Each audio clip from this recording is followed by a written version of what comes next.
Good afternoon.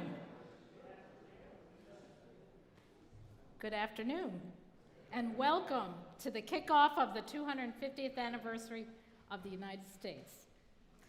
Thank you for coming today to help us celebrate and reflect on the incredible journey of resilience which unifies us as Americans. We are truly blessed to live in the greater Hopewell Valley region of today's Mercer County, where revolutionary connections abound. I believe learning history helps us navigate our future. My name is Joanne Durham. I am president of the Ewing Township Historic Preservation Society, and this beautiful sanctuary is also my spiritual home, called Ewing Covenant Presbyterian Church.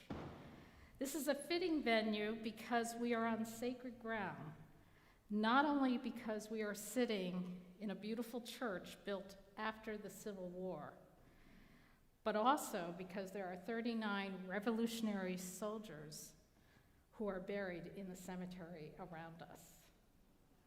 I hope today's talk, just after the crossing, Washington's night march to Trenton, helped you think about your part in this continuing journey called the American experiment. We are grateful to have historians Larry Kidder and Roger Williams enlighten us about those 10 crucial days during the American Revolution. This program is co-hosted by the historical organizations in Lawrence and Hopewell Valley, who will speak to us shortly about their organizations. I encourage you to keep history alive by joining and participating in any one of our history organizations to support history education and programming. This day would not be possible without the generous financial support of our sponsors, NJM, HomeSote, as well as Mercer County's Cultural and Heritage Commission History Regrant Program. In addition, I want to thank all the many volunteers and staff from our Historical Society, the church, and the Ewing Township leadership who helped make this event possible. A few housekeeping comments. Since we are being live streamed and recorded, please put your phones on mute. Second, if you need a restroom, it is in the back on your right. Our ushers with name badges are here to help you if you need assistance. There are several of them in the back. And lastly, when the presentation is over, feel free to buy one of Larry Kidder's books from Jane Kidder, who's in the back. She is accepting cash and checks. Friends, I invite you to visit Ewing Township's only Historical Society headquarters. We are in the Benjamin Temple House at 27 Federal City Road. It is a national, state, and local historic site built in 1750 in Hopewell Township and was moved to Ewing in 1973. Now owned by Ewing Township and managed by the Historical Society for more than 50 years, we work to preserve, interpret, and encourage interest in our local history. We offer a free guided open house tour every month on the first Sunday of the month at 2 o'clock. And you can find more details about us on the back tables or by visiting our website at ethps.org. Now I am honored to call on our first co-host from the Lawrence Historical Society, Paul Larson.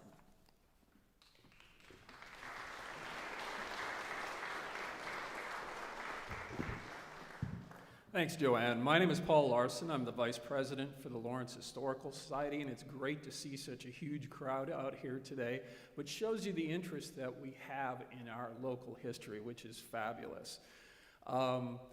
Couple of things, if you're interested in the Lawrence Historical Society, there are 3 clipboards in back there on the table. One is if you want to join the society. The middle one, just put your name and email address so you can get our free newsletter. And there's also a volunteer form there as well. 2 things I want to bring to your attention about upcoming program. One we're very excited about, and that is the first Oval Office project in conjunction with the Museum of the American Revolution in Philadelphia. On December 12th and 13th at the 1761 Brearley House, which is our headquarters, we're going to have that replica tent pitched there along with staff members from the Museum of the American Revolution. So we're very excited about that. It's an expensive proposition to do this. We also have a GoFundMe page, and it's been up for about a week and a half, and we've already raised $1,000 on that. If you're interested in contributing, there's a QR code back there. It'll take you right to the GoFundMe page. So we're excited about doing that. I also want to say some of our sister organizations are also supporting this endeavor, including the Ewing Township Historic Preservation Society and the Trenton Historical Society. So we're very appreciative of that. And the other thing I want to do and invite all of you to is our annual Hogmanay bonfire that we hold on New Year's Eve at the 1761 Brearley House. Last year we actually built 2 fires, and they said that's as many as we're going to get is 2 bonfires. But we had about 1,000 people show up. It starts late in the afternoon, so you're still done early. Oftentimes we get 3 generations of the same family. They've been coming for that long, but I think you'll have a good time there. The Brearley House will also be open as well. So thank you very much for coming out today.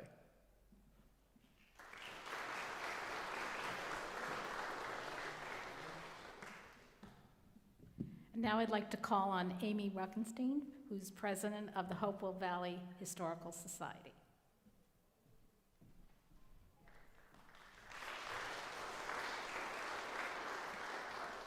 Hi, everyone.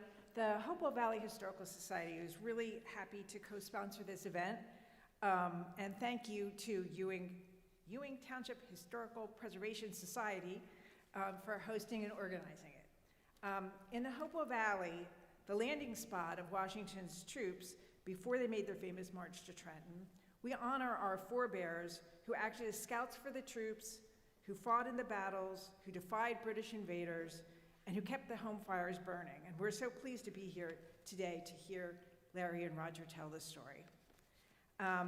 Some brief news about the Hopewell Valley Historical Society. We're working now on, when we grow up, we want to be like Ewing. So we're trying to get a historic house in Hopewell Township. It's called the Borough's Oldest House. It's across the street from the Hopewell Township Public Works on Washington Crossing, Pennington Road. Part of it goes back to 1716.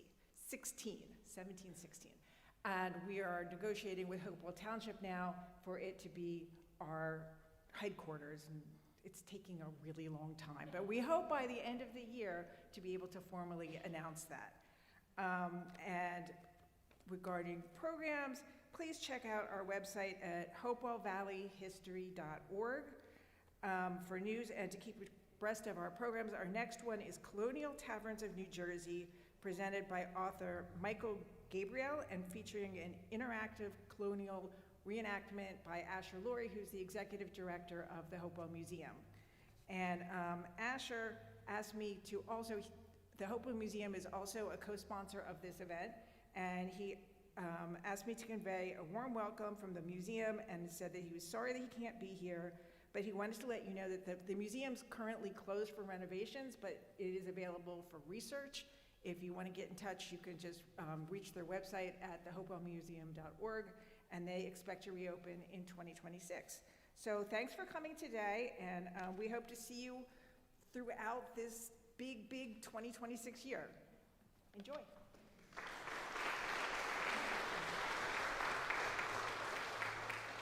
Thank you, Amy. We love our co-hosts. They're great. Okay. Well, I'm going to get right to it and introduce our speakers. Today's presentation is titled, Just After the Crossing, Washington's Night March to Trenton. Our first speaker, William Larry Kidder, a U.S. veteran and retired history teacher, is a renowned historian, author, and lecturer. He is a member of the Lawrence Historical Society, as well as the Hopewell Valley Historical Society, where he served formerly as their president. A resident of Ewing, he is a longtime member and past president of Ewing Township's Historic Preservation Society, and currently serves in an official capacity as advisor. Thank you. Mr. Kidder is also a longtime volunteer at the Howe Living History Farm in Hopewell, and he's there a lot with the horses.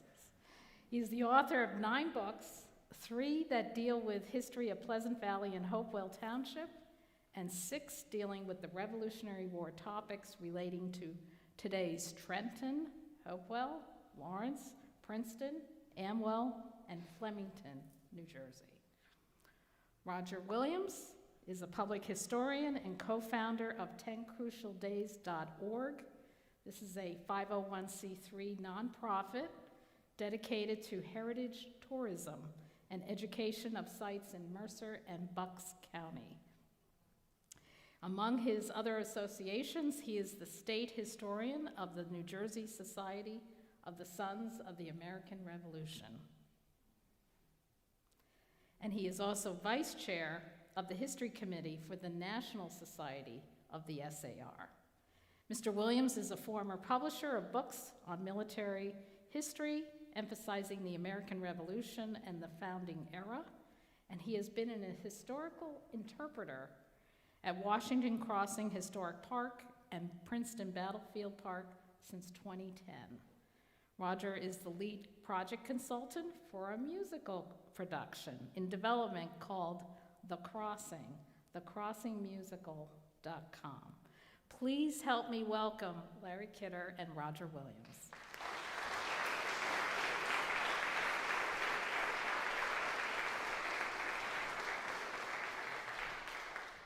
Okay, thank you, Joanne, for the great introduction.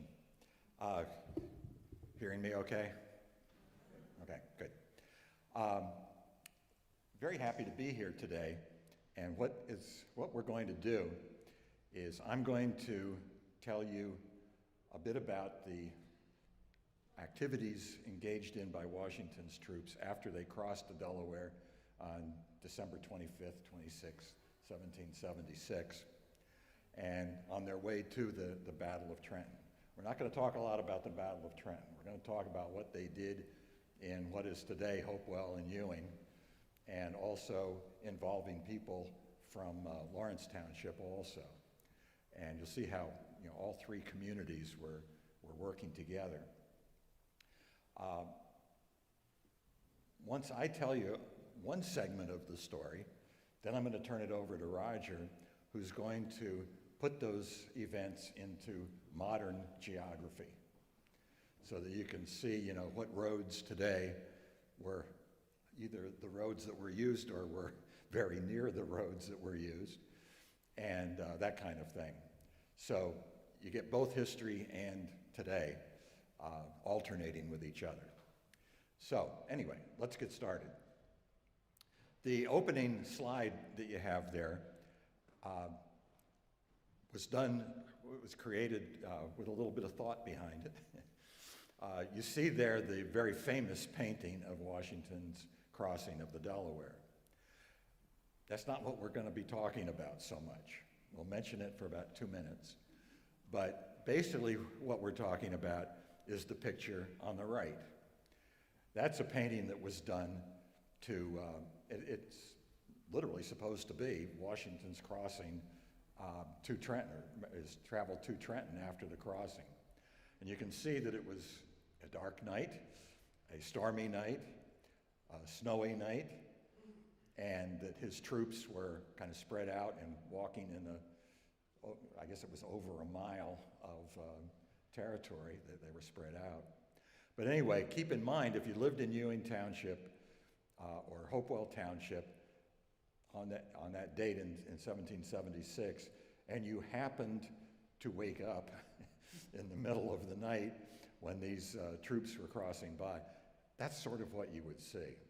So I'm going to try to intersperse a number of illustrations to put you in the time period of where you live today.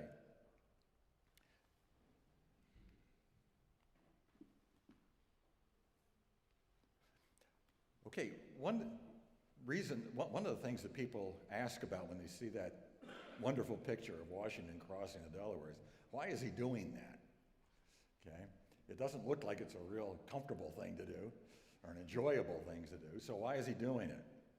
Well, if you take a look at the map here, the red areas show the areas of New Jersey in a very rough way that were occupied by the British military forces.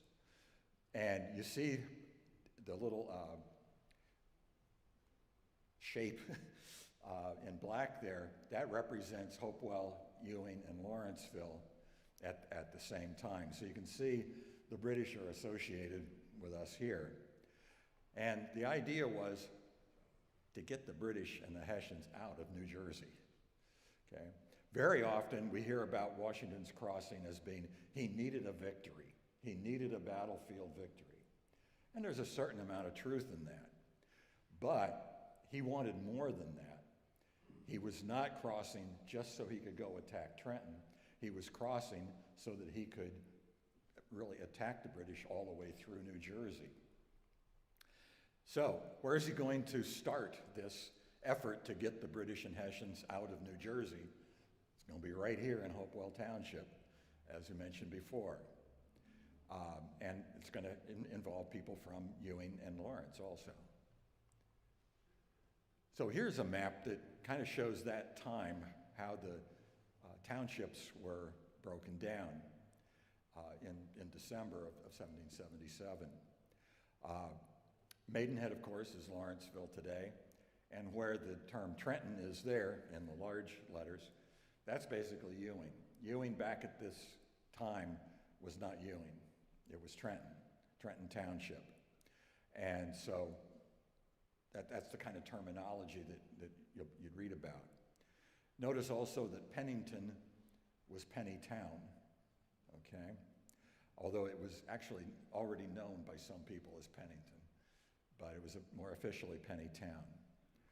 Now, what happens in December before the crossing is Washington has retreated across New Jersey, and he has crossed the Delaware at Trenton the other way.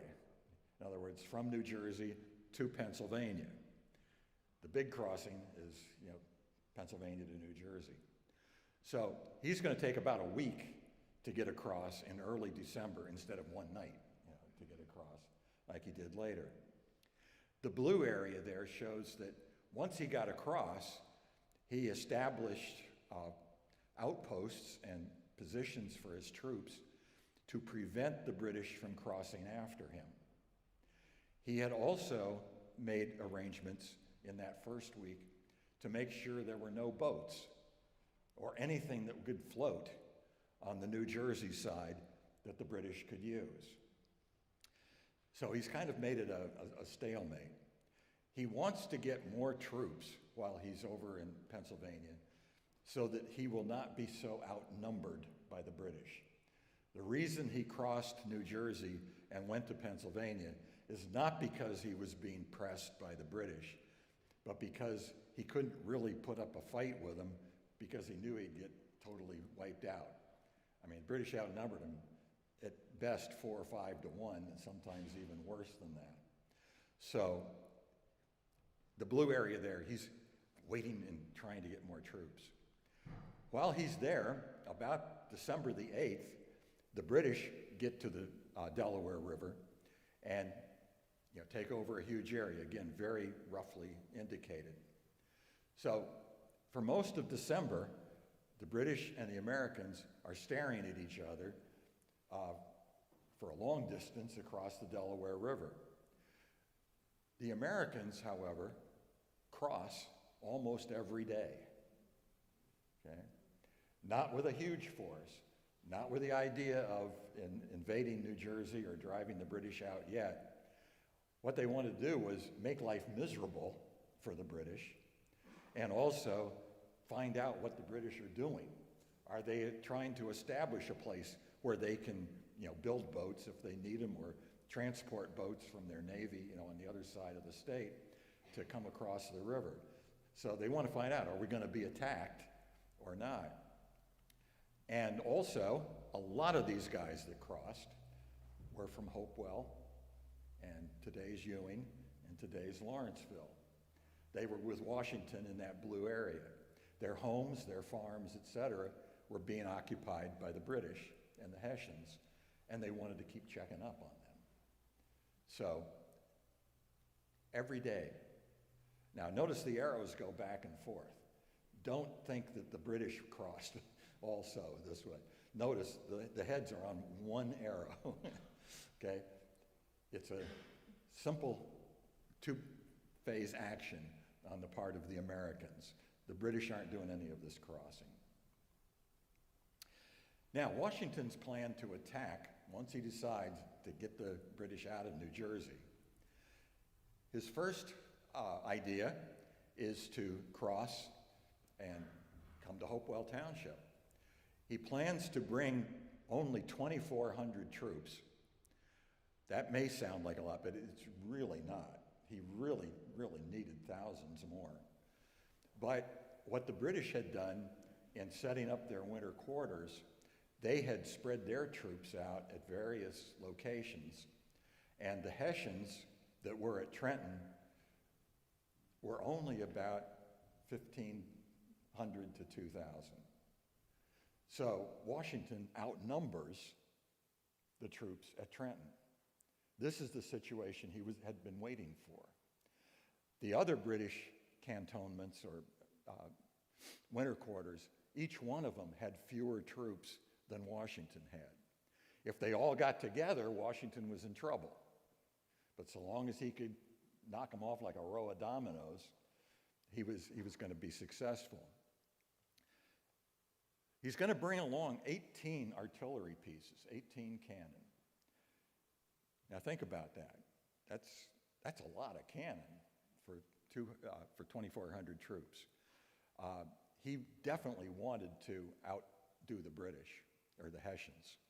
He's also going to bring supply wagons. He's also going to bring horses. Now, I mentioned that. Think about that painting of Washington crossing the Delaware.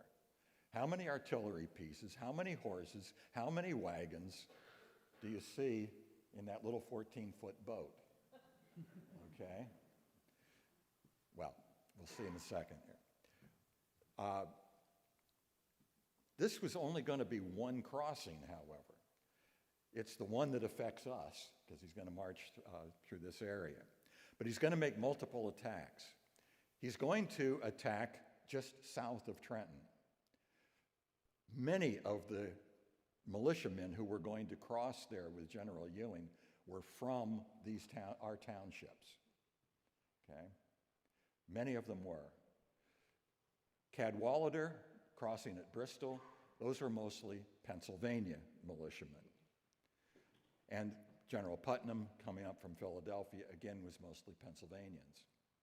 So there's going to be these four crossings. They're all going to meet up together because if they can win Trenton, defeat in Trenton, and then gather together, now they've got a huge force that can go after all those other outposts in New Jersey. That was the idea. Now, just 2 seconds on the crossing. Here's a Durham boat.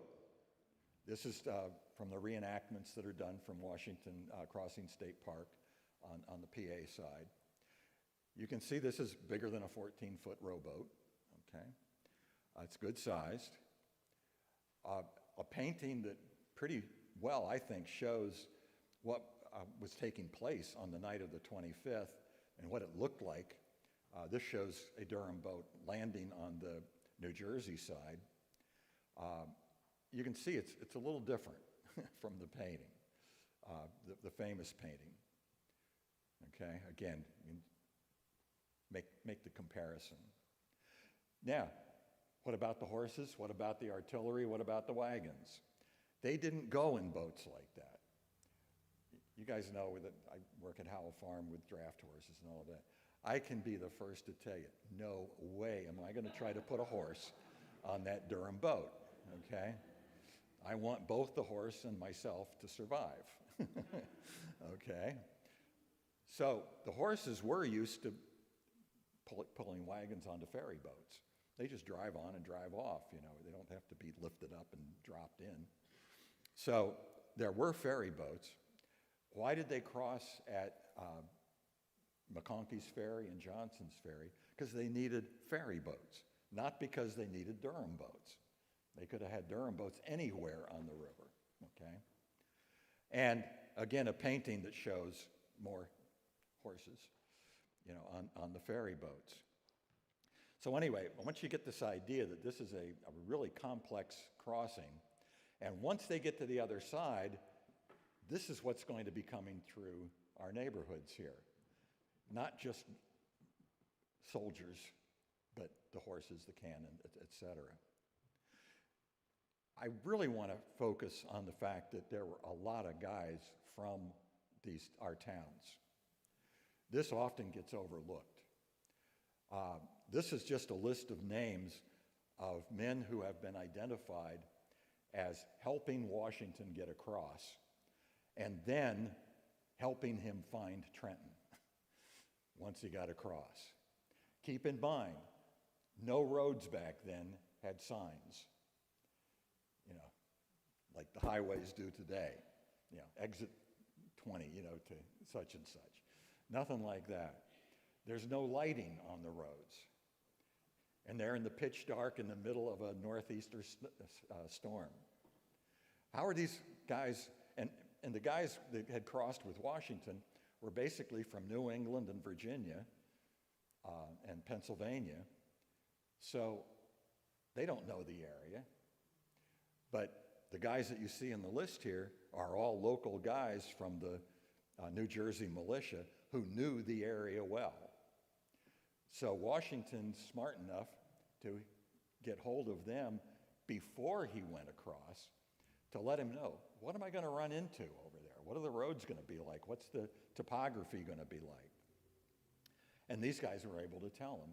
And then he assigned several of these guys to every division, regiment, etc., brigade, in order to make sure that the troops got to Trenton efficiently and didn't get lost along the way and delayed. Now, you can look at those names and you can probably see names that you recognize. So let's take a look at from the landing. The landing, you know, Johnson's Ferry House, if you've ever been there at Washington Crossing Park, that's one of the only buildings surviving today that was around at the time of the crossing. Once they get across, it's going to be about 4 o'clock in the morning before they leave the landing area to march to Trenton. Washington had wanted to get there at midnight, so he's 4 hours behind schedule, okay? But then everything is formed up. So he's going to cross, and the first groups that cross are two small groups of about 40 guys who are going to, in advance, go the roads in advance of the main crew. These guys also had guides, because these guys are Virginians in one group, and in the other group they are New Jersey recruits, but they're not necessarily from this area. So they're going to go first, and we'll talk a little bit about some of the things that they came up with. But they're going to go up the road heading towards what was known as Bear Tavern. And from that, they were going to turn and, you see, take a very generalized view of how they were going to get to Trenton. Hoping to get there before dawn, but it ain't going to happen. It's going to be after dawn. And now I'd like to turn over to Roger to show you, in today's terms, what that route was that they got started into this area. Thanks, Larry. And thanks to the Historical Societies for inviting us here. So just one note that I wanted to make about when Larry was going through the slides. He showed you the plan of attack was to cross in 4 places. Putnam never went at all, down near Philadelphia. Cadwalader down near Bristol, Pennsylvania, started to go across, sent some men across. They couldn't get the cannon across, so they came back. And then there was Ewing, who was supposed to cross at the South Trenton Ferry. That's not the same Ewing for which the township was named. The Ewing during the Revolution was James Ewing, and Ewing Township is named after Thomas Ewing, who was a Civil War general. Anyway, just thought I'd throw that in there. So, when Larry and I give the 10 Crucial Days tours, one of the things that we try to do is to paint a picture of what it looked like when you're looking out the bus window, or when we're getting out of the bus and walking around, to sort of get an idea of what it looked like then. Larry talked about the guides that were actually leading the way with the troops that night. And he mentioned that, I mean, this is in the middle of the night, and you've got a bunch of Virginians and Marylanders who have no idea where they are. In fact, they didn't know where they were going. Even when they were crossing in the boat, they had no idea where they were going. That was kept very close to the vest, so only the officers really knew where they were going. So as these soldiers were marching up Washington, what is today Washington Crossing, Pennington Road, and it was walking up. I mean, you don't really notice it today because you're driving, but that's going uphill from the river. So with the storm that was occurring that night, they're marching right into the storm. If you look on the Washington Crossing, Pennington Road, okay, so they're walking up here, and that's all uphill, and up to Bear Tavern, which is right up here. Now, at the New Jersey Park, there is a feature that they refer to as Continental Lane. And Continental Lane goes through the park and sort of comes out right here.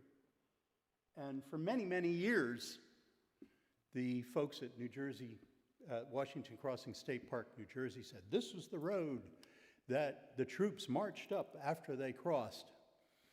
Yeah, not so much. Thanks, guys. Sounds good, but it probably was a path that went from Bear Tavern to the Johnson Ferry House. But the Washington Crossing Pennington Road was an ancient Indian path, and it was the direct route from McConkey's Ferry. So after the crossing, certainly the troops were congregating down in what is today New Jersey, the Washington Crossing State Park, New Jersey. But Washington Crossing Historic Park in Pennsylvania was where the main crossing was, and the boats, the Durham boats, probably launched from the banks of the Pennsylvania side, right near where the Visitor Center in Pennsylvania is. In between the two ferries, there was the McConkey's Ferry, and then there was Johnson's Ferry, which is on the other side of the Visitor Center, a little further up the river. So the Durham boats were in the middle. But Washington, when they finally got everybody across, now Washington had hoped that they would get across by midnight. By 3:30, 3:45, they were still getting those cannon across. Washington realized, especially with the weather as bad as it was, he had to have the cannon. So now they've got the cannon, they start marching 4 o'clock in the morning, and they start heading up towards Bear Tavern. What's that? Click. Gotcha. Okay. So now, up against the river, you know, there's going to be woods and trees up against the river, but as they're heading up toward Bear Tavern, there's going to be fewer and fewer trees. Today, as we drive around all of our townships, we see trees everywhere. And you're probably going to hear me say this a couple of times, but that was not the case in the late 18th century. This was a lot of wind-swept farmland, not clear-cut. It's not like the trees were cut down. They just hadn't grown up yet. I mean, there were woodlots against the streams and the waterways, and that's where, you know, many of the farms obviously needed water, and so you had woodlots near these streams, and farmers actually even cultivated wood. But as they were heading up towards Bear Tavern, they're heading into the storm, and a lot of these New Englanders who weren't told where they were going, well, they're heading north. Well, if your enlistments are over in a week and a half and you're heading north and you're from New England, what are you going to think? When they get up to Bear Tavern, they reach Bear Tavern Road, and the local guides from the list that Larry showed you, they take a right turn. We're not going north anymore, guys.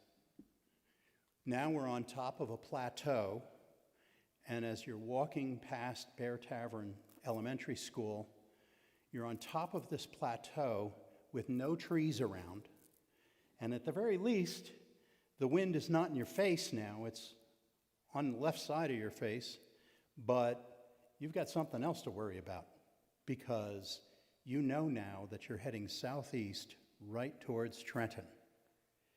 And with the Hessians in Trenton, these soldiers, and this is written in many of the diaries, they were the Hessian, image and the reputation of the Hessian soldiers was just ruthless back then. So now you've got these soldiers who have just experienced over the last 5 months losing 5 battles, and many of their friends are heading straight for the Hessian garrison in Trenton. You're going to be feeling something very, very different. And you're marching in this freezing cold weather in the dark, and now you're heading towards Trenton. So as they march, they make this right turn. There's the traffic light at Bear Tavern. Now, the building that's there now, that is not the Bear Tavern. That's actually that's a state-owned building. It's where the Park Police have their office. But the Bear Tavern was somewhere in that vicinity, near where that building is. So they make this right turn, and it's about 4 o'clock, 4:30 in the morning, and they now know that they're heading towards the Hessian garrison. So now it goes to Larry. Okay, getting back to the old times. When they crossed, I want you to understand that there was all this artillery and stuff with them, and it's snowing, so I thought this illustration gave a better idea. The one thing that's not so good about this illustration is it shows nice uniforms, and they did not have nice uniforms at that point. They were really ragged. But anyway, once they turned the corner there, and they're heading towards Trenton, as Roger said, they're going to run into an obstacle, which is Jacobs Creek. And again, I think this is something that the guides had warned Washington about. One of the things that he did with his artillerymen is he sent along with them guys who did not operate cannons, but simply had ropes, okay, good-sized ropes, in order to help maneuver the cannon. Because as they got closer to Jacobs Creek is in a valley, and it had pretty steep sides back then. So what they're going to have to do is tie ropes to the cannon and string them out behind, and then wrap the ropes around a tree, and then they can let the cannon kind of slide down the hill from its weight, but keep it from going crazy by keeping a break at the tree. Okay, so it's going to be a difficult crossing. It's going to take more time. They had to anticipate that, and again, I think it was the guys from this area that helped them. It's also, again, very slippery and all of that. And Washington made a real name for himself at Jacobs Creek, and some of you may know that. His horse also had to get down this bad slope, and he had a little trouble. His horse footing gave out. Okay, so he kind of bounces around. And what he made a name for himself with is the horse could have fallen, could have fallen right on him. He could have had terrible injuries and whatnot. But he was able to grasp the horse's mane and get that horse back under control. And a Lieutenant Bostwick, in his diary and his memoirs, talks about that, and he notes that this is something that really improved Washington's already good reputation among his troops, that if he could handle that horse in that situation, man, he can handle almost anything. So now we'll pick up and get on the road to Jacobs Creek, and then look at Jacobs Creek today. So when you take that drive from Bear Tavern and you get to Jensen Pharmaceutical, you know how the road sort of slopes down into Jacobs Creek. Yeah, it wasn't like that then. That's a early 19th century engineering cut into the plateau. I mean, when you're driving along Jacobs Creek and you're going down Bear Tavern Road, rather, and you're driving along Bear Tavern Road and you start to slope down, look on either side of you. That's the plateau. So when Larry talks about how they had to get these 18 cannon in the dark down the slope, if there are no cars behind you, slow down when you're driving from Bear Tavern just before you go onto the bridge and look to the right, and you'll see the slope that they needed to get those cannon down. Now, they probably sent them down at an angle, but that's what they had to get down in the dark. And then when you're at Jacobs Creek, you get to Jacobs Creek and you look at this nice little brook that's under the bridge and how sweet that is. Yeah, it didn't look like that. The Delaware River didn't look like the way it looks today. It was much deeper. I mean, remember, the Delaware River has 3 dams up further north and 2 canals on either side. So the river was much deeper. Same thing with Jacobs Creek. Jacobs Creek was a roaring creek. And you can't just, tiptoe across the rocks there. They had to get through this roaring creek to get all the cannon across. So now if you look, now here's the road that goes across the bridge. There's the bridge right there, okay? Bridge wasn't there. They probably just went straight. so that they would, just go across Maddock Road and then straight down the creek. I mean, there probably was some kind of path that went at an angle down into the ravine there, so they would have gone straight, not on the road that wasn't really there. So if we now are looking at it from the south side of the creek, what we've done here is this spot right here, that's what you're looking at. So you see, here's Bear Tavern Road here. So this picture here, we're looking northeast. And the crossing Jacobs Creek probably was somewhere along here, okay? Now, it could possibly even have been right here, because this was the road that went up. There we go. Yeah, sorry.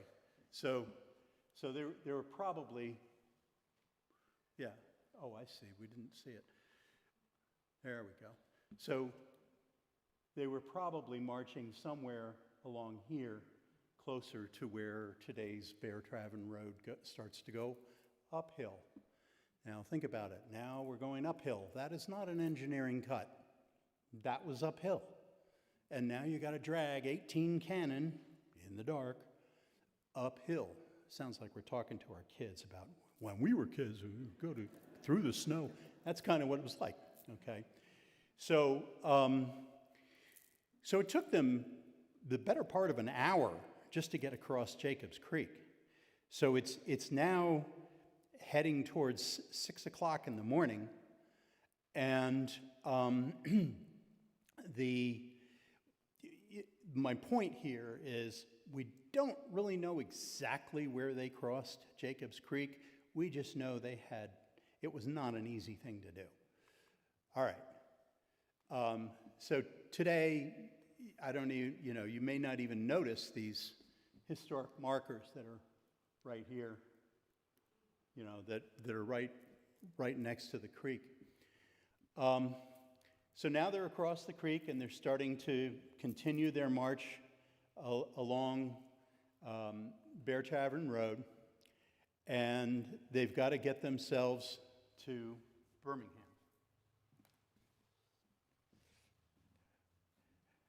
Yes, their next stop, if you will, is going to be the little crossroads. I don't even want to use the word town back then. It was just a couple of houses, but it was a crossroads of two pretty significant roads. Today, we know it as West Trenton, okay? But they, again, are pulling the cannon and getting more and more worn out. When they get to Birmingham, which again, here's a little, it was only 4 or 5 houses, okay? One of those houses survived at least until the early 20th century, when this photograph was taken. It no longer is there, but this was the house of the Benjamin Moore family, and Benjamin Moore and his wife had several sons who were in the militia. I didn't run into any of them as being guides, but that doesn't mean too much.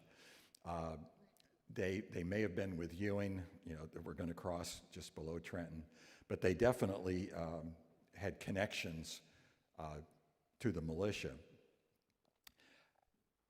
And at this particular house, theoretically, Washington stopped for breakfast. Okay? Notice I said theoretically. Family histories are, we served Washington breakfast and all of that.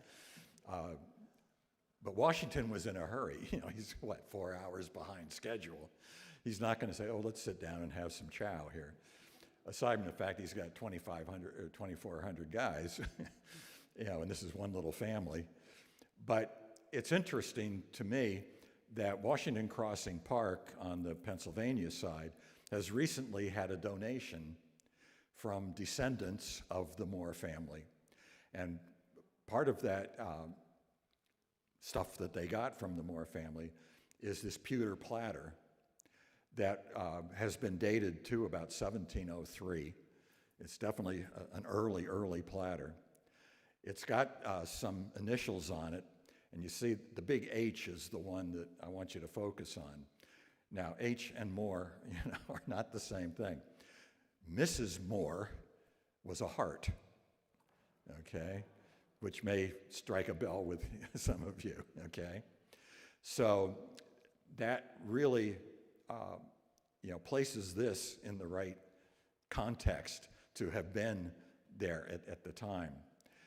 And the idea was that Washington, and the family tradition is that Washington was offered pie and cider for his breakfast on his way to Trenton. If he did, it was very little stuff and very quick, okay? But anyway, that's the story. And it goes on because these artifacts keep popping up. It's only been within the last year that they got this over at Washington Crossing.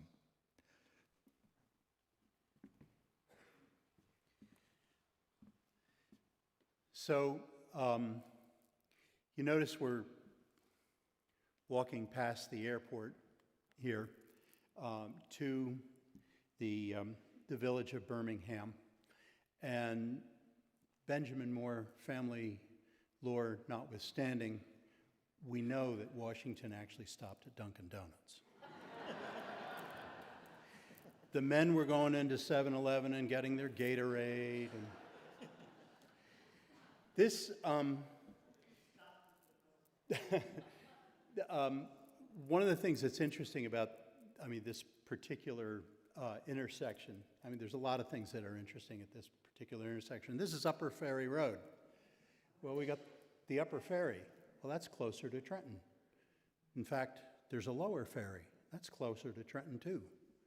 Well, why did they go all the way up to McConkey's? Why did they cross at McConkey's Ferry? Well, there are a few reasons. It's further away, but Samuel McConkey and the Slack family that was running the Johnson's Ferry, they were Whigs, or what today we call Patriots, okay? And more loyal to the cause. So that was one reason. But the main reason is that they had been watching, the Americans had been watching the Hessian patrols up and down the Delaware for the days before leading up to the crossing. And the Hessian patrols would go up to, Lower Ferry, Upper Ferry. They would rarely go up to McConkey's Ferry. Ironically, that morning, the morning of December 25th, 1776, there was a Hessian patrol that went up that far. But they just turned around and went back to Trenton. So we're at this intersection. It's about 6 o'clock in the morning with Washington and the Army, and this is where he's going to split the Army. And now this whole plan, Putnam crossing and Cadwallader crossing at Bristol and Ewing crossing in Trenton and splitting the Army here, this is a very complicated plan. Washington was known for these really complicated plans.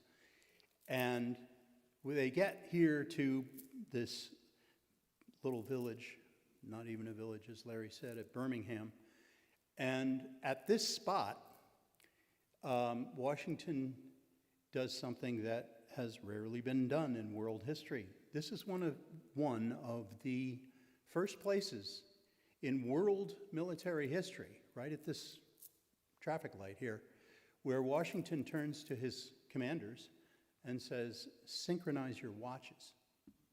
He wants the attack on Trenton to begin at 8 o'clock in the morning. This, he sends Sullivan's division. That's coming up. Okay, okay. Click to the next slide. Ah, right, okay. So if you go, right, thank you. Sorry, I'm like doing the bus tour. If you go to that intersection, you know this little park. You may know this little park. It's often overlooked. But this is this little park right across from Dunkin' Donuts. And there is the historic marker that explains everything I've just told you in this nice little park. So we want to keep this park up and running. So it's, I think this is absolutely fascinating. So you've got Upper Ferry Road, and it turns into Parkway. Well, we're going to learn about that. Yes, question.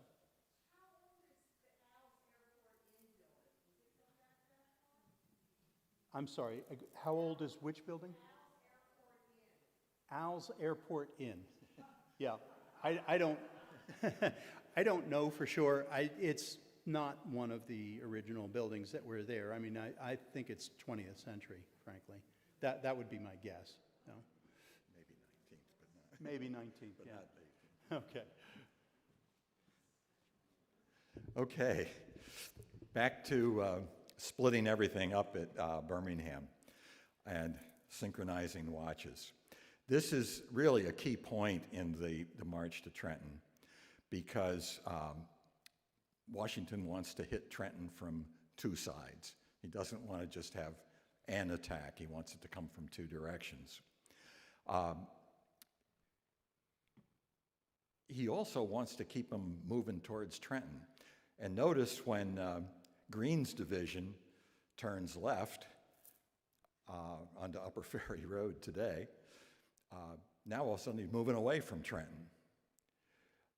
However, Sullivan's division, General John Sullivan, when he's going to leave Birmingham, he's going to be heading straight towards Trenton.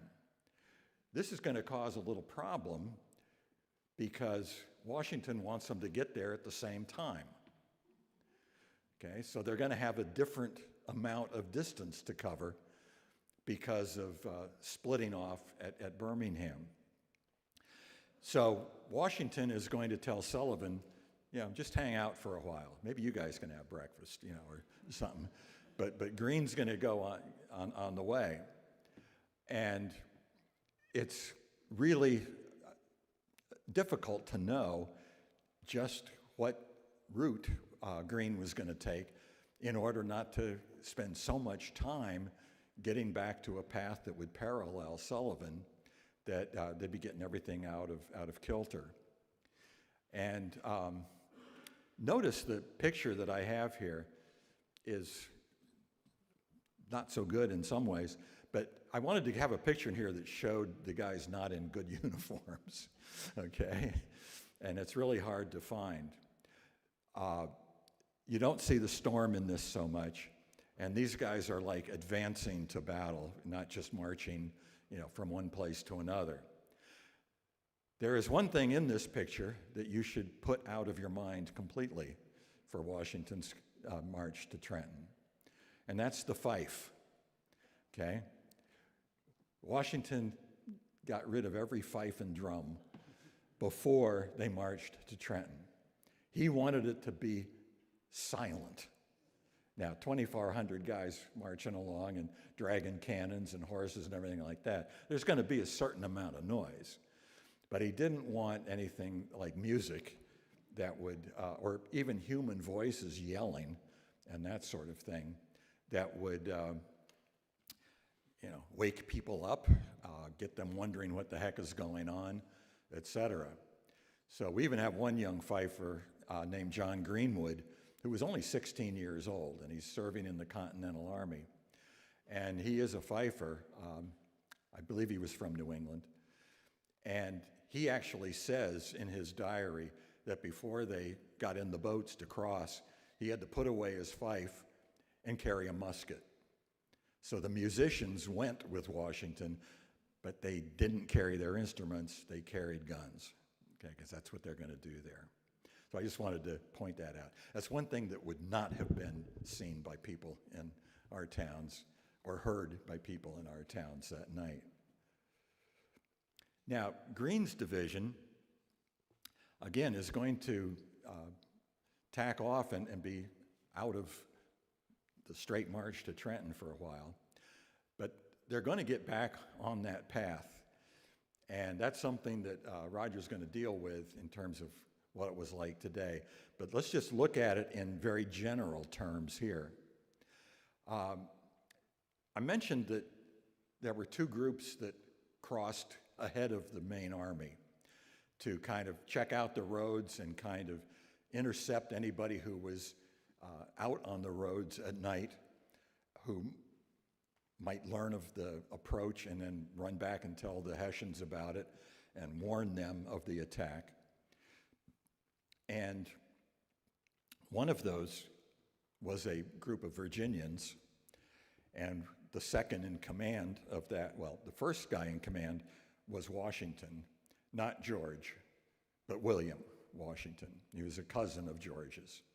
He was the captain in charge of this little group of 40. His second in command was a young college kid, about 18 years old, who had a name that's somewhat familiar, James Monroe. Okay? He's going to become president, yes, okay? But he was in this advanced group. The advanced group ran into a guy who came out of a farmhouse and thought they were Hessians, thought they were a Hessian patrol, and was really angry with them because they woke up his dogs, and everything, and then woke up him. It was only when he found out that these guys were representing George Washington and the Continental Army that he said, okay, good. Now, the guy who came out was a doctor. He had graduated from the College of New Jersey. Note that as Princeton, okay? So he was a college grad in New Jersey. His family was from a small island right off New York and Long Island called Rikers Island, okay? Today it's a major prison area, for New York City. But the Riker family, they got the island named after him, and he's one of the people in that family. As a doctor, he was very, very patriotic and very much a Whig. And you know that around this time, the British had taken over Long Island and Rikers Island and everything else. So he'd gotten out of town and come back over to New Jersey. He knew New Jersey because he'd gone to college here and knew people. And he was staying with somebody that he knew right on this path that Sullivan is going to be taking and that Monroe gets to first. The Green route, yeah. You said Sullivan. Oh, I'm sorry. Yeah, Green's route. Anyway, when Dr. Riker found out who they were, he said, I'm on my way to join the Continental Army.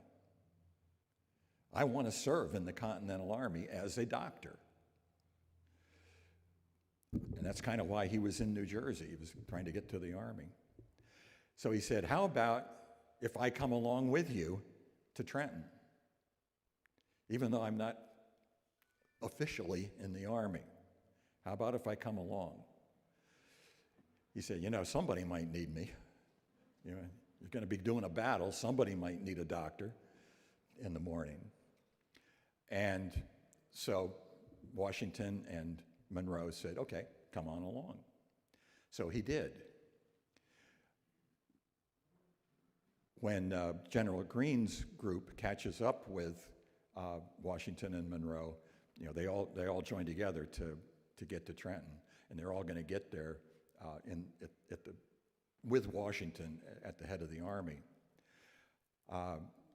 Do you know who Dr. Riker is going to help the next morning? That would be James Monroe. James Monroe was wounded at the Battle of Trenton.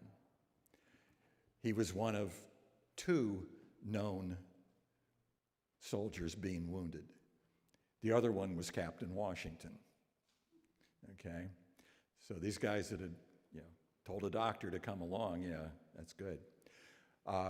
Riker literally saved Monroe's life because Monroe received a shot into the neck shoulder area that severed an artery. And Riker was able to, deal with the artery and that kind of thing. It took weeks for Monroe to recover. I won't go into that story, but he was basically saved by Dr. Riker. Also, along the way, now going back to Greene's division, this is after they've picked up Riker, they're all together now, and they're heading towards Trenton. All of a sudden, they run into a group of American soldiers that aren't supposed to be there. They're supposed to be with Washington's army and had crossed, and are marching down. No, they're just hanging out in Ewing, basically, okay? And they had come across earlier, and they had actually attacked that red circle that you see there. That was a Hessian outpost, a guard post outside of Trenton. And they had made the Hessians in Trenton believe they were under attack. Now, the time frame for that attack, Washington's army is crossing the Delaware, upriver at the same time, hoping to surprise the Hessians. And so these Virginians have, in one way of looking at it, sort of given a warning to the Hessians. But when you think about, remember all those crossings that I mentioned, the daily crossings to harass the Hessians were so used to being attacked by small groups every day that they assumed that Wallace's group was just another one of those. And even if it wasn't, maybe it was the attack that some loyalists and some spies had told the Hessians about, that Washington might attack them that night, or was planning to attack them that night. So it really allowed the Hessians to say, oh, okay, don't have to worry. That doesn't mean they didn't worry. Okay? One of the things we have to understand about the Battle of Trenton is the Hessians were prepared. They were not partying at all. They were prepared. And this is all part of that. Washington was furious with Wallace. Told him he had destroyed, the war, revolution is destroyed because of you, kind of thing. But then he calmed down and he actually invited Wallace's troops to join him, and continue the march to Trenton, which they did.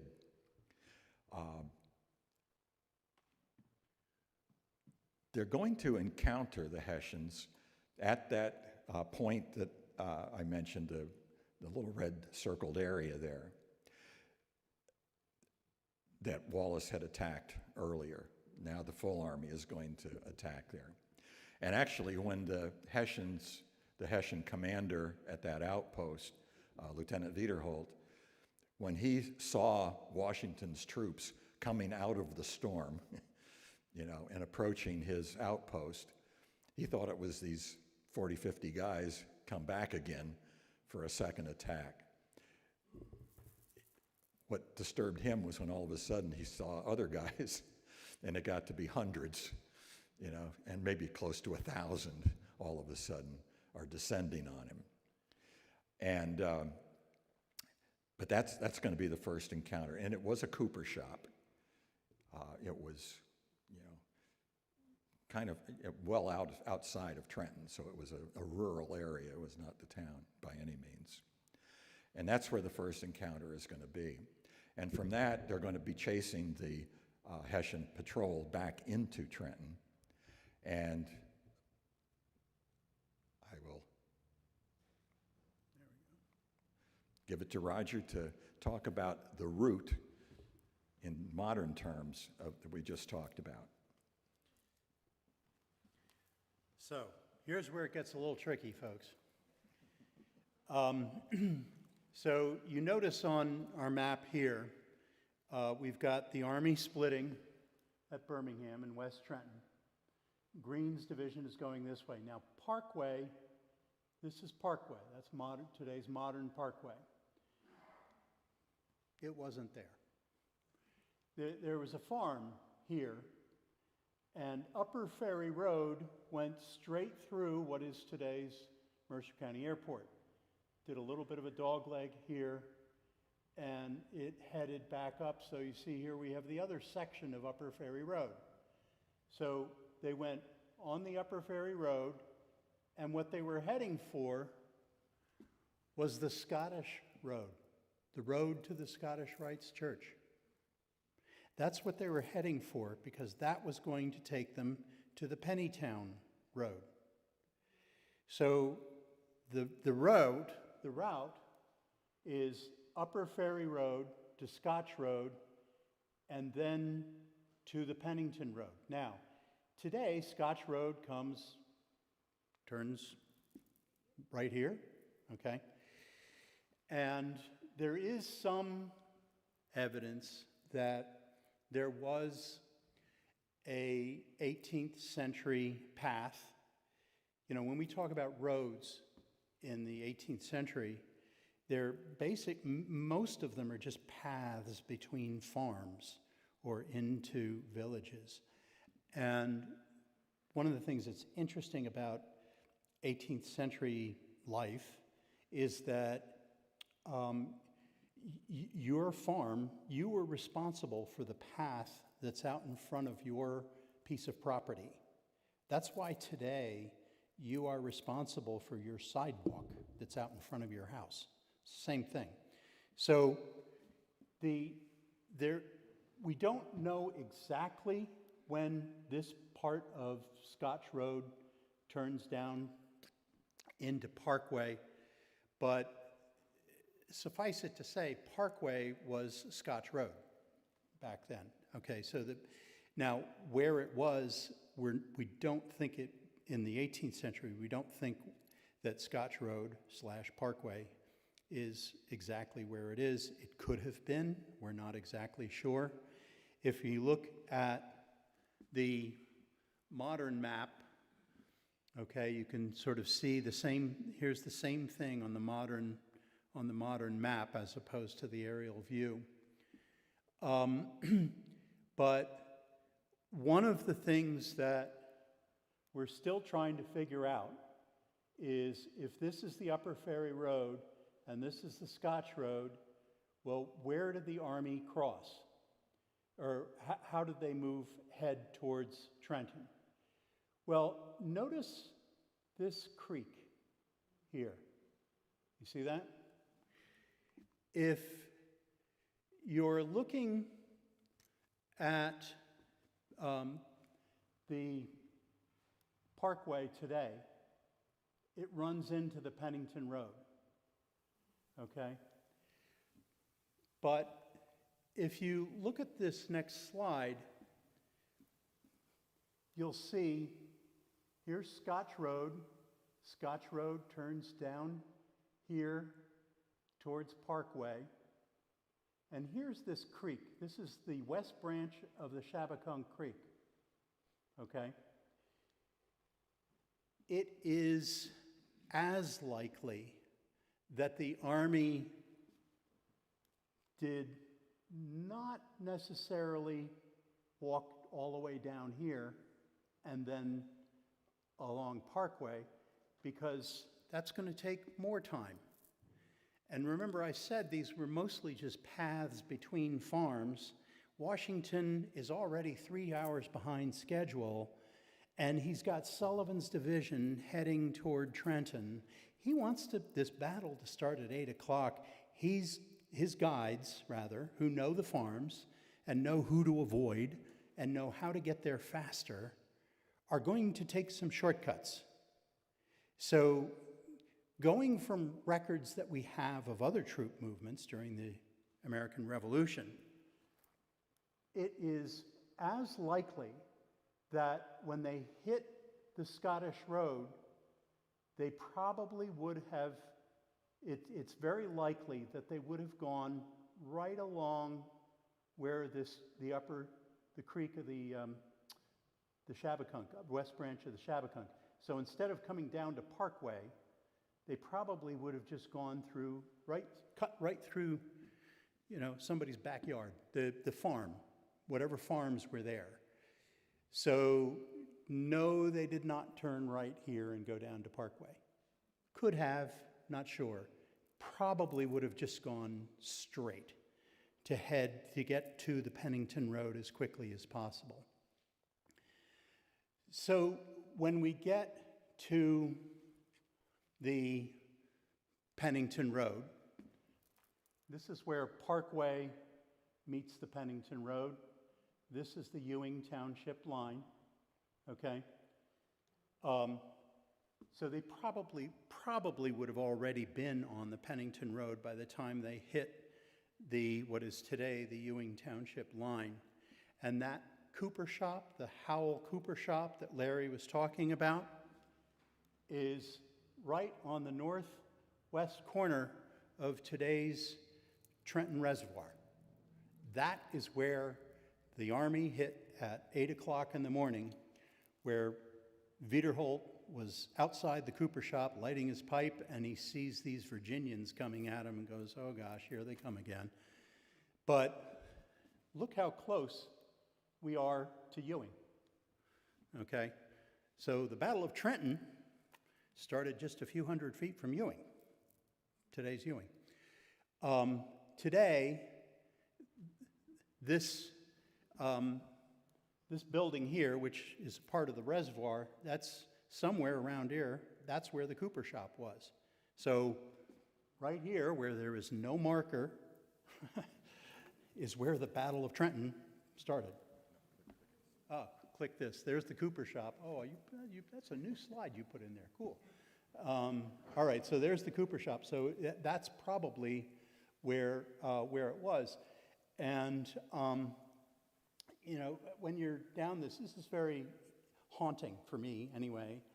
When we do this tour and we explain all of this, we stop the bus here, and you think about Andreas Wiederholt, Lieutenant Andreas Wiederholt, stepping out of the Cooper shop and seeing these soldiers coming out of the mist very early in the morning, 8 o'clock in the morning. It's still kind of snowing and sleet and yucky.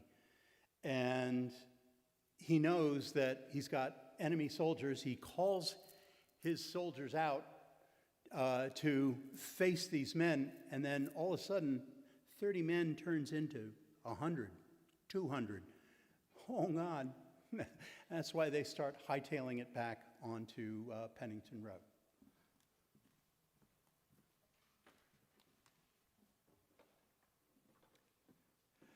And while all of this is going on, General Sullivan is trying to get to Trenton by a somewhat parallel route in order to get there at the same time as Greene and Washington.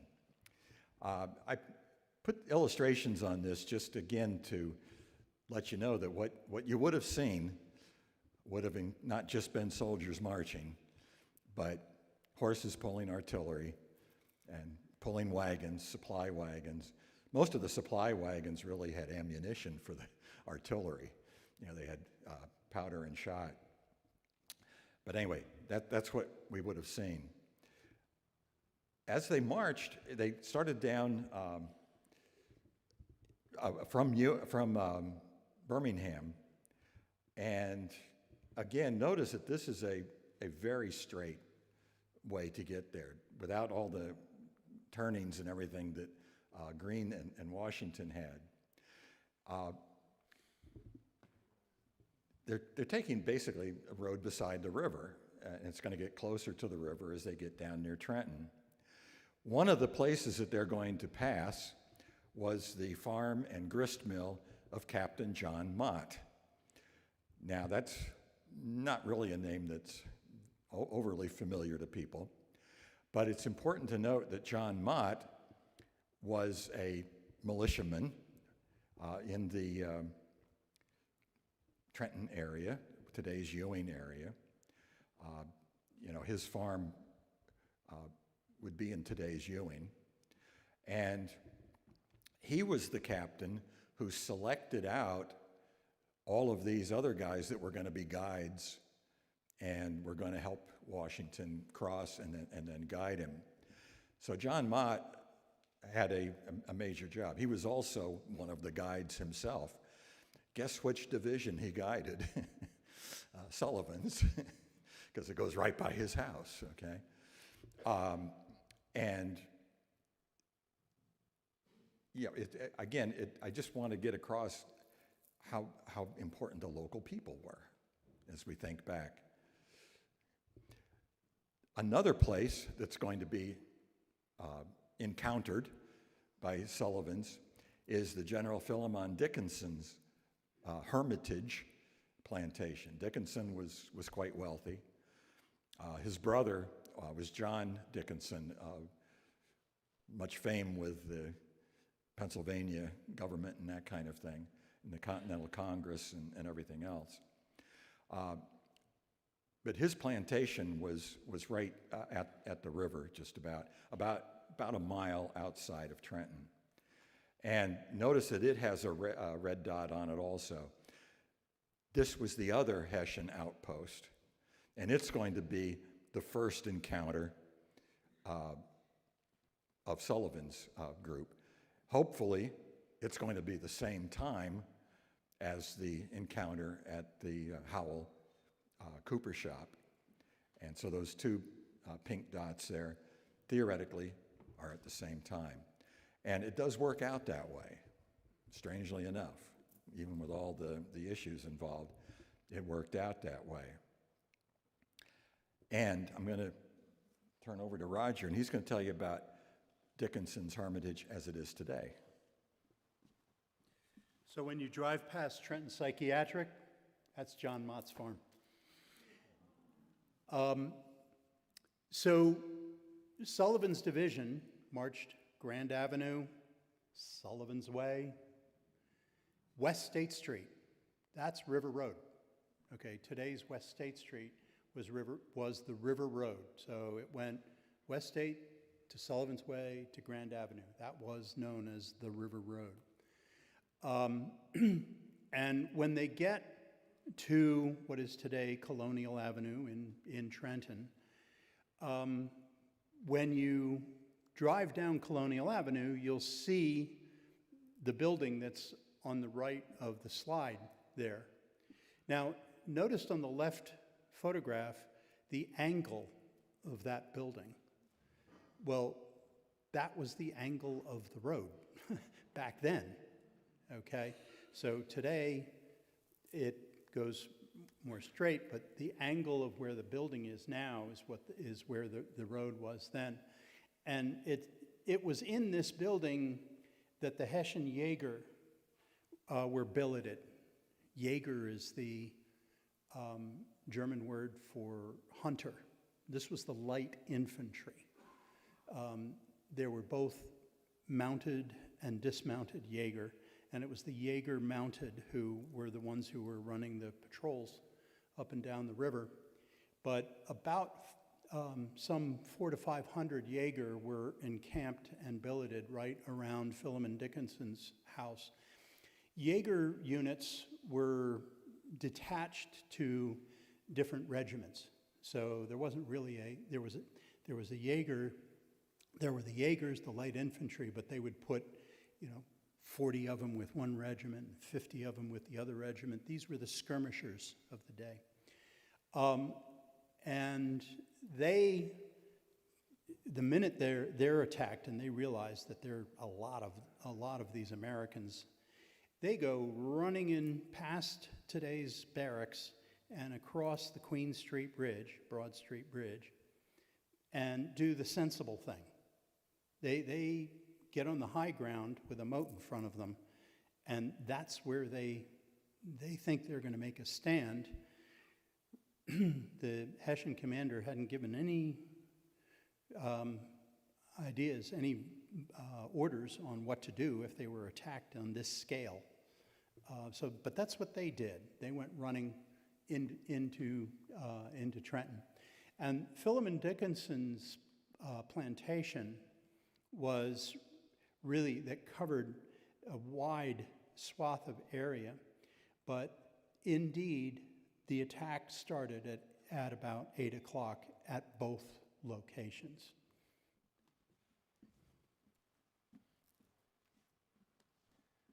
So to kind of sum up, you see the two routes, and they result in the Battle of Trenton, which you see in the lower right there. Again, I don't want to go into too much detail on that. Obviously, Washington wins, okay? Even though he has a couple of casualties. His artillery, all those 18 that he brought, really helped out. Artillery is known as the foul weather weapon, by the way, at that time. Gunpowder, if it gets wet, doesn't fire. And the gunpowder associated with a musket was open to the elements very frequently. Gunpowder for the artillery was kept more in bundles and enclosed and didn't have as much moisture attack it. So it often fired when the muskets weren't firing. So that's one reason he wanted to have more than the Hessians. The Hessians in Trenton only had 6? 4. Oh, 6 cannon. Six cannon, yeah. And so it was 6 to 18. So he had 3 times as many artillery as the Hessians did. That's one reason he won. When the battle was over, what did he want to do? He wanted to go on to Princeton, Brunswick, and get the British out of New Jersey. However, he had a problem. He'd captured, 900 or close to 1,000 guys, all of their equipment, their wives and kids. It was just a lot of stuff that he had.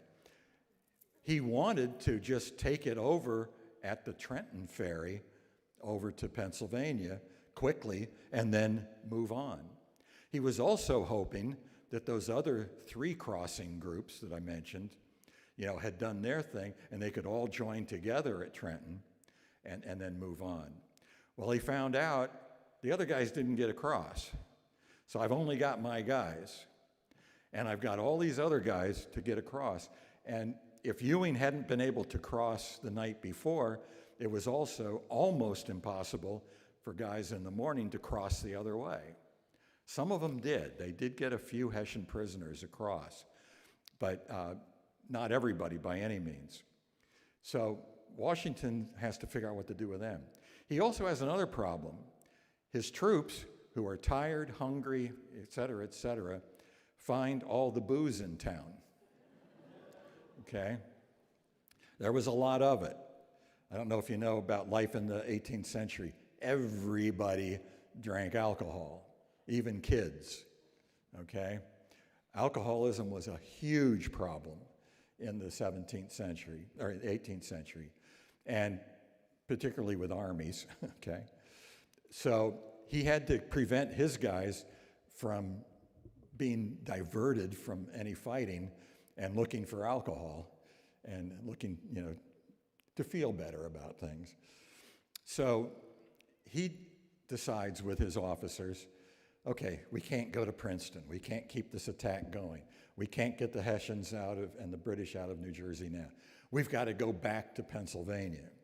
And the only way we can really do that is to march back through Ewing and Hopewell and back to the ferries and cross back over to where we started from the night before. They're going to take the route, we think, that Sullivan had taken. And we think that for a couple of reasons. Number one, it was the shorter route. Remember, Sullivan had the delay going because it was shorter. And also, it was further from Princeton, and they were afraid of British from Princeton coming to attack them. So they would have gone the Sullivan route. It's going to take them a long time. Some of them aren't going to get there till after dark. The earliest ones are going to get there in the early evening. And then they got to cross all night. Believe it or not, the weather and the river conditions were worse the night of the 26th than they were the night of the 25th. And they had more people and stuff to get across in the worst conditions. Why there wasn't a guy there to paint that, I don't know. But anyway, they did. And it really hasn't gotten a lot of historical insight, about this. But the single blue line there to the right, that shows the route of the Philadelphia Light Cavalry, the first troop, who had joined with Washington.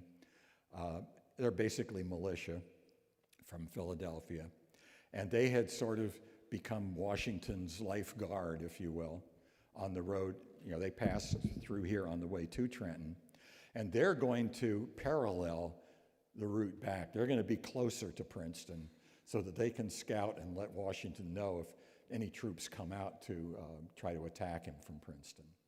So this is basically what happens all during the day and all night. Many of Washington's troops don't get back over to Pennsylvania until the next day, even as late as noon the next day. It's really, really nasty. Once they get across, though, Washington still wants to get the British out of New Jersey. He never gives that up.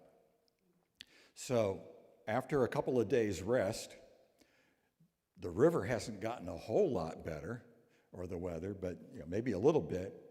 But between December 30th and January 1st, he's going to recross, and he's going to go to Trenton, and he's going to hit the spot where Roger was talking about the Jaegers, on Mill Hill, getting the high ground with the Assunpink Creek as kind of a moat in front of them, as a good defensive location, a good way to defend themselves at Trenton if the British attack them.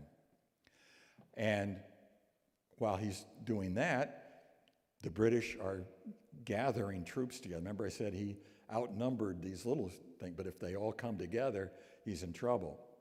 So by January 1st and 2nd, the British have gotten 8,000 or more troops at Princeton, and Washington, who has gained some militia and that sort of thing, he's lost some of his Continentals whose enlistments ran out, but he's gotten a lot of militia.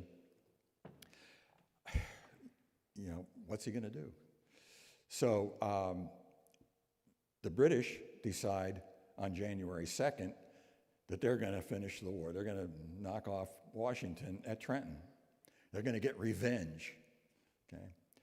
Well, they're going to come down through Lawrenceville, Lawrence Township, okay, and attack Trenton there. And they're going to be delayed all the way along. And so it's going to be an evening battle in Trenton, and they're going to call it off after dark. It's going to be a lot of artillery, but called off after dark. And Washington is going to follow up on his plan to get the British out of New Jersey, and instead of retreating to some spot away from the British, he's going to attack the British, but not at Trenton. His troops are going to make a roundabout way overnight while the British are waiting to continue the battle at Trenton the next day. They're going to go to Princeton, where they know that the British had left some troops behind with supplies, kind of a back group, to help them out if needed. And on January 3rd, there's going to be the Battle of Princeton. And again, Washington is going to way outnumber the British forces at Princeton and going to win. And after that, he's going to move on to Morristown, and the British are going to go to Brunswick. And for the next 6 months, the activity between the Americans and the British is going to be what we know as the Forage Wars, because the British need food in their winter encampment at Brunswick and the other areas that you see in the red there. And so they're going to keep sending out groups of soldiers with wagons and stuff like that to kind of gather up food and bring it back to the troops in their winter quarters. And Washington's troops are going to make it miserable for them to do that. There's going to be battle after battle during this 6 months. But at the end of that 6 months, the British are going to say, the heck with New Jersey. We're out of here. And they're going to try to take Philadelphia instead. Now, they had wanted to take Philadelphia by crossing the Delaware River, perhaps at Trenton or somewhere that Washington had prepared to stop them. They don't even want to think about going across New Jersey anymore. So they go by water, they go by their ships, and then come up the bay so that they can attack Philadelphia. So, early in November 1776, the blue shows the rough area that the Patriots controlled in New Jersey. And again, the outline of our 3 townships here. And then by December 25th, you saw the British in control. And now, January 3rd and succeeding time, the British are out of New Jersey. Washington accomplished what he wanted to do. Okay? And the British are never going to occupy New Jersey again. They're going to send troops in, and there's going to be some battles. But the British are not going to try to occupy and control New Jersey like they did before the crossing and the march through Ewing and Hopewell and whatnot to get to where we are today. So that's our story. And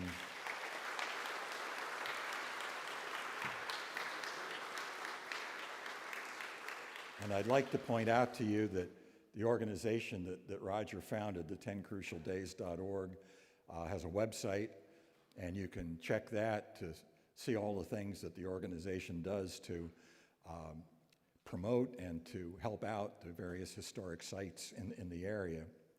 And also, they sponsor our 10 Crucial Days bus tour, and I'll let Roger talk a little bit more about that. And Larry do a great job.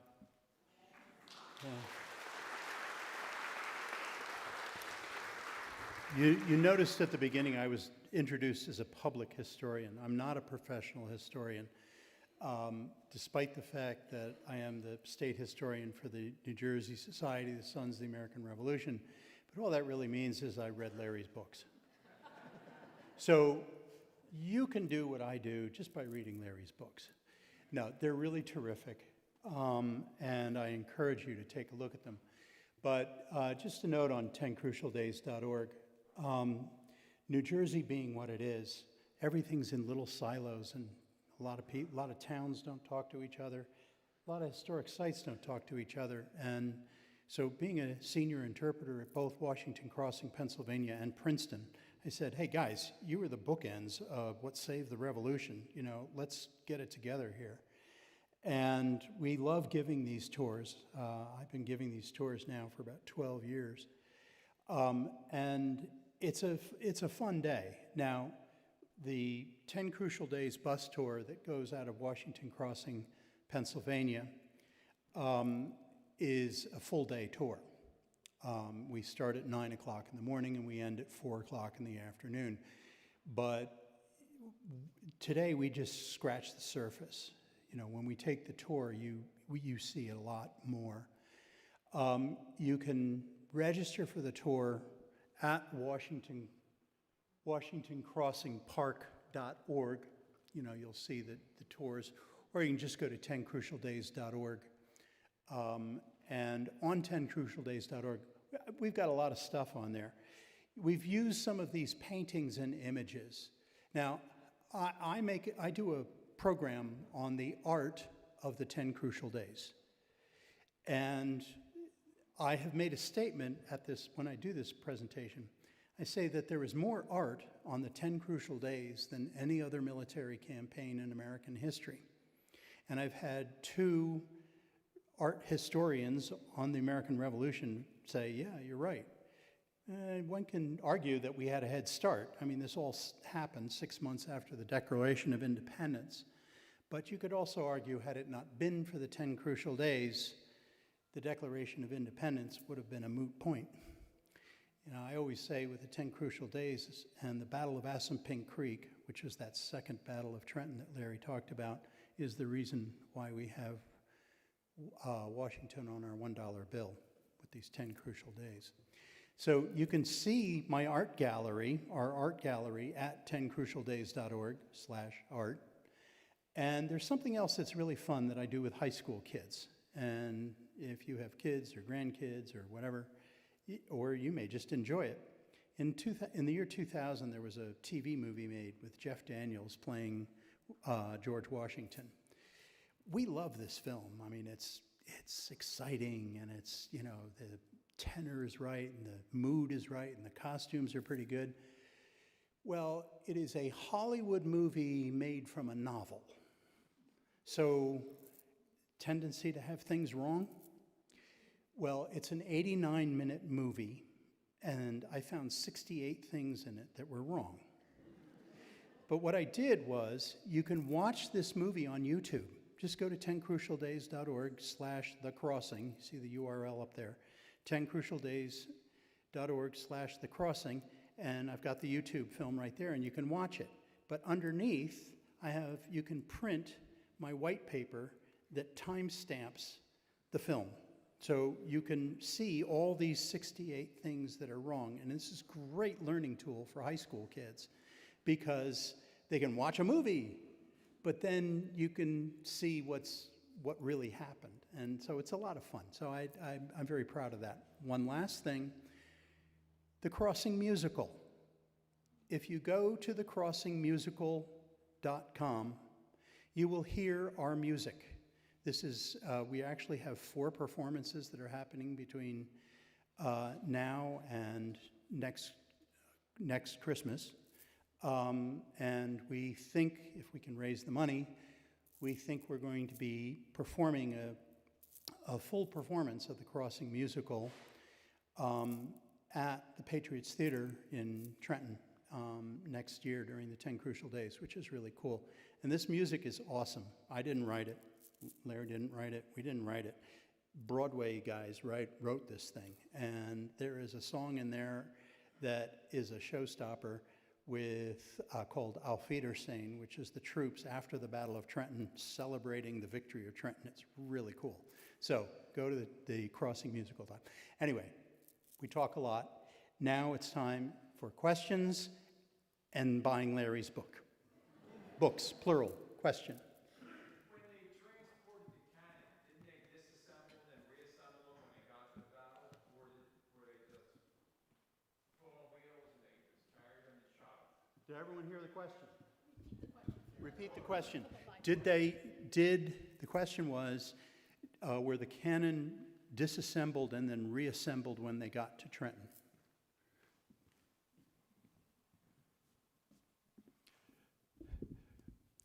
No, they were not disassembled. That was one of the advantages of using the ferry boats. They could just drive right on, you know, the horses and the limber and the cannon's carriage and whatnot. That was not a problem. Okay. In the back there. Did Ewing Creek come into play? I always say probably. Larry, what do you think? I have no idea. Okay. Yeah, I mean, look, Roger. I'm sure there was something there. We haven't read anything.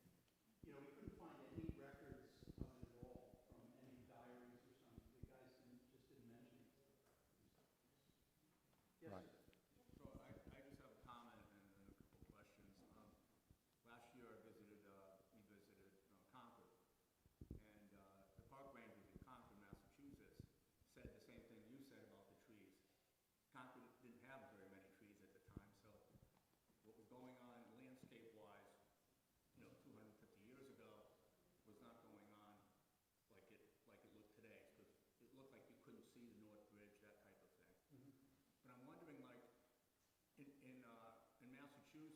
you had the Minutemen.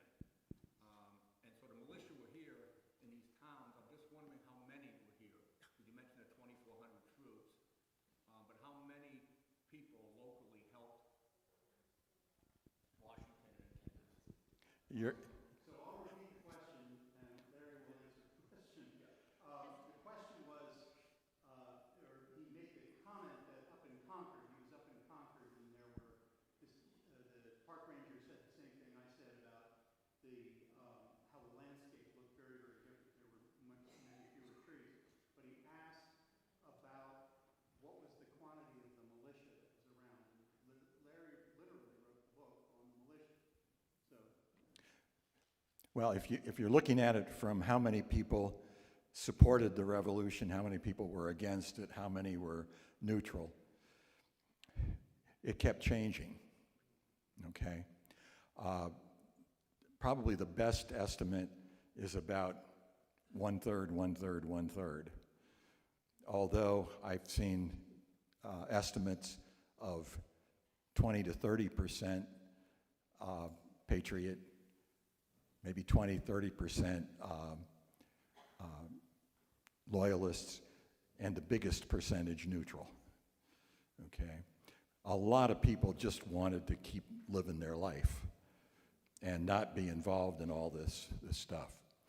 Now, in New Jersey, it was a requirement to be in the militia for every male over the age of 16, okay? Sophomore in high school and up, okay, had to be in the militia. Up to the age of, most of the time, 50, some of the time 60. After that age, you could join if you were, still energetic enough to do it, but you didn't have to. The militia law said you had to sign in to a local militia company. It was all done geographically. All these guys that I was talking about helping out, it was neighborhood companies, okay, if you will. But there were so many ways to avoid going out on active duty.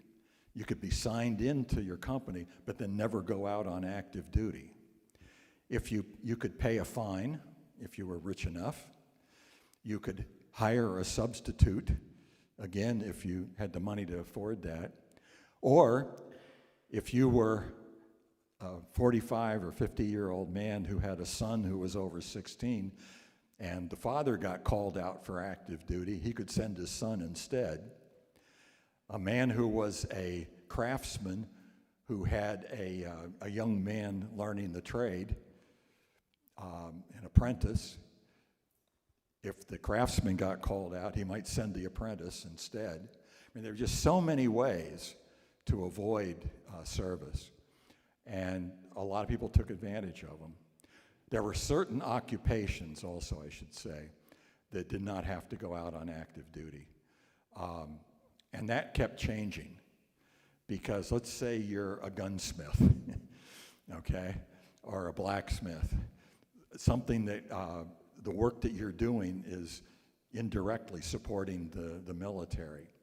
They might say things are so tough right now that we need you more as a blacksmith than we do as a militiaman, so we'll exempt you, and that kind of thing. Does that help answer? Yeah. Mm-hmm. So he's not forgotten, and to give us a connection also right now to our local and national history, are you able to say anything about a gentleman who's buried about 75 feet buried a few feet to the right, Amos Scudder, according to family legend, my late stepfather buried along with me, was supposed to have been pathfinder on the river road, and his younger brother Jedediah Scudder took the troops down the other column, Reed's column, down the Pennytown Road. I don't know whether you have any thoughts about those guys along with the Mods and the Lamings and some of the... It's very possible. I mean, the Scudder name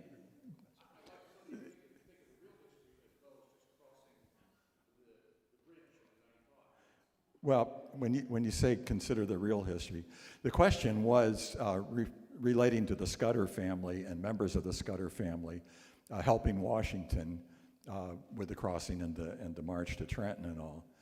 And I can tell you the Scudder family was definitely involved.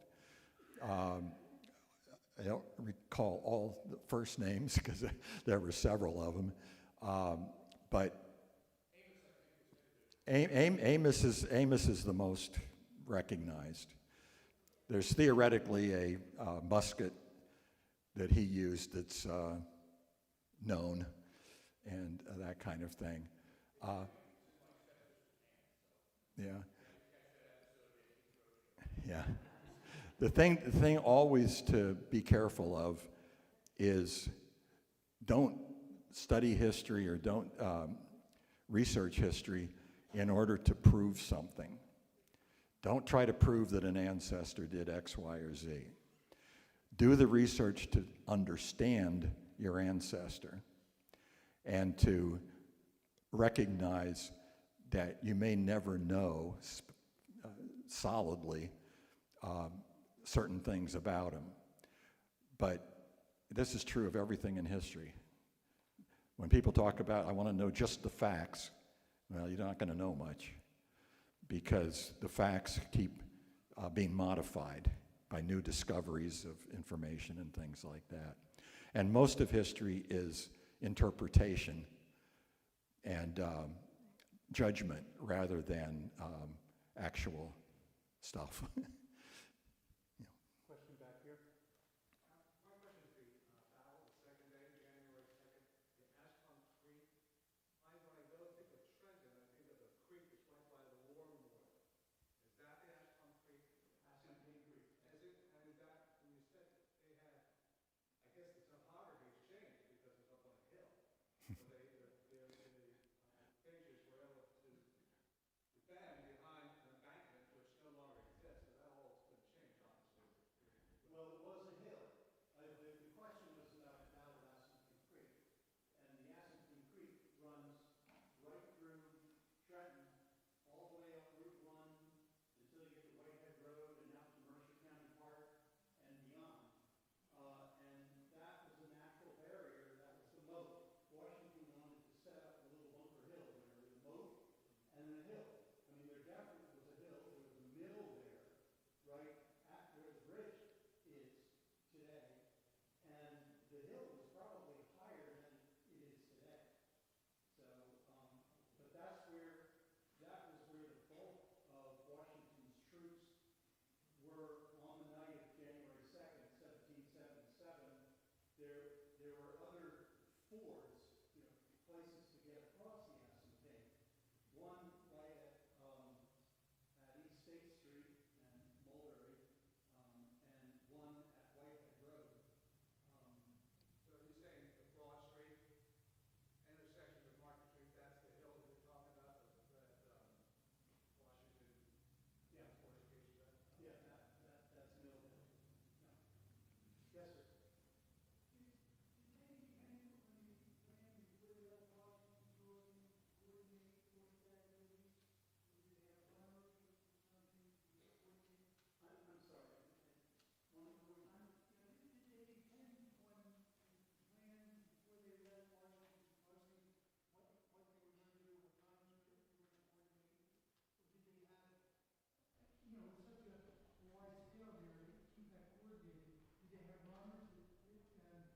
I'm sorry. So the question was, how coordinated, if I understand it correctly, how coordinated was the attack before the crossing? I mean, did everyone have their marching orders, as it were, and was there a time schedule?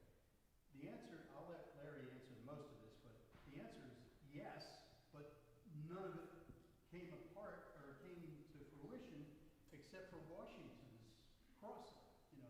The other crossings just didn't happen at all. And Washington had expected the Battle of Trenton to happen even before sunrise, right? Yeah. Keep in mind, nobody had cell phones. Communication between widespread groups is going to be, at the speed of a horse at the best. And particularly all of those groups, they weren't all sitting in a little room like this. They're spread out all over the place. And the commanding officer's only with some of his troops. But basically, in answer to the question, yes, there was a definite plan. But as Roger said, because of the storm conditions and that sort of thing, it just didn't come together.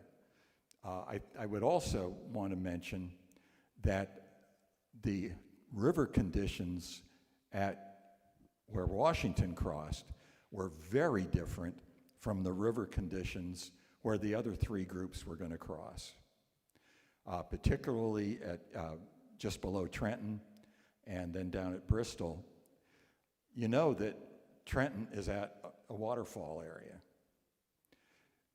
and at the lower end of the waterfall, which is more like rapids than a major fall, that's where the tidal portion of the Delaware River ends. It ends at the foot of the falls. So when you're north of Trenton, up in our area, the river is always flowing the same direction. Okay, and it's very regular.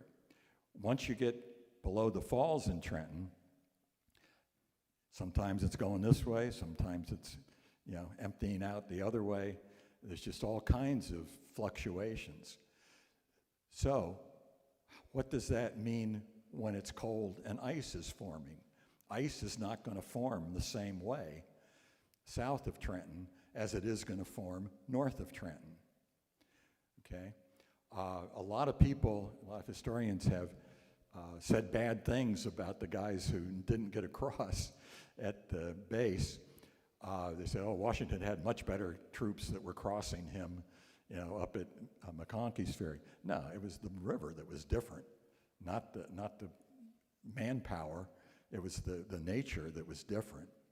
I would also just back up and say, when we say they didn't get across, they didn't get across in all of their troops. They only got small numbers across, and then they came back again because they couldn't get the other guys across. So it was not a complete wipeout of getting across, but not enough to do any good, not enough to really help Washington. But they're going to be able to get across a couple days later, and they're going to help him out at Princeton and all of those things.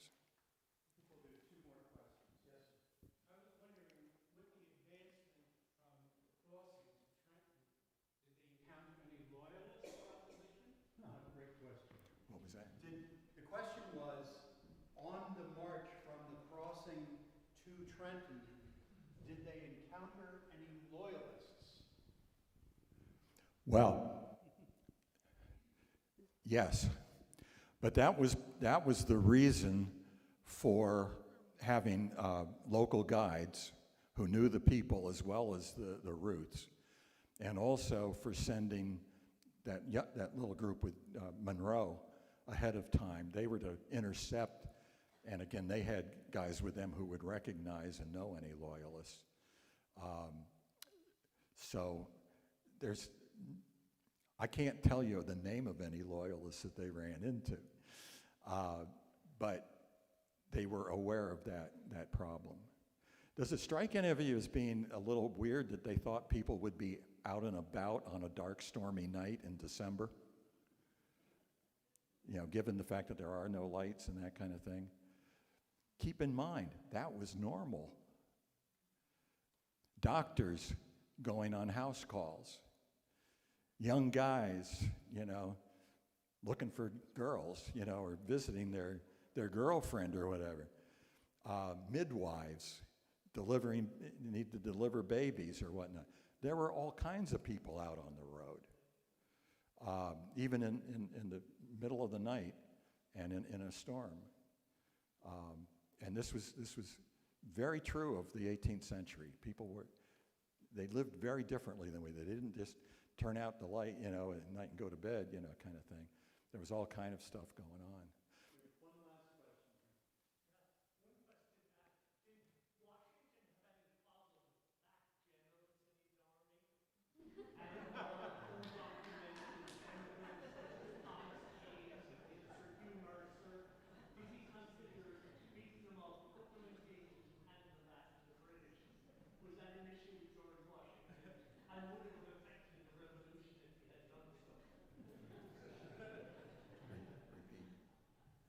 I didn't get her that. Oh, okay. Did they have any problems with what? Facts or generals? Okay.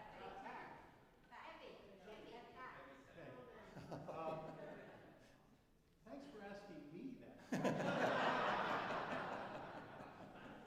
I will tell you, I've lost 50 pounds in the last 6 months. But as I said, I am He was trying to keep up with Washington. So. I'm trying to get down to the weight that Henry Knox was. Henry Knox, who was a colonel during this campaign, became a general because of this campaign, was 240 pounds. And he was considered, you know, like so rotund at the time. So, yeah, I mean, there were, you know, like today, I mean, there are people of all weights and sizes, but for the most part, it was considered rather gauche to be that heavy, you know.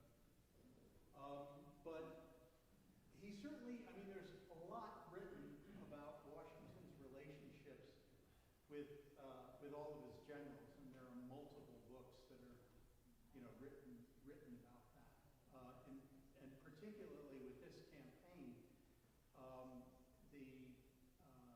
the relationship that he had with his second in command, Charles Lee, you'll read about that in Larry's book, 10 Crucial Days, which is a hint. So I want to thank you very much. Even though we're ending questions, we'll always answer questions. Larry's business card is on the back. I can give you my business card. Always happy to answer questions. We hope to see you come on one of the tours sometime. I'm going to hang around for a little while Larry's signing books if you want to ask any more questions. Thank you, everybody. Larry, Roger, thank you so much for filling in the rest of the story. And thank you, everyone, for coming. Bye-bye.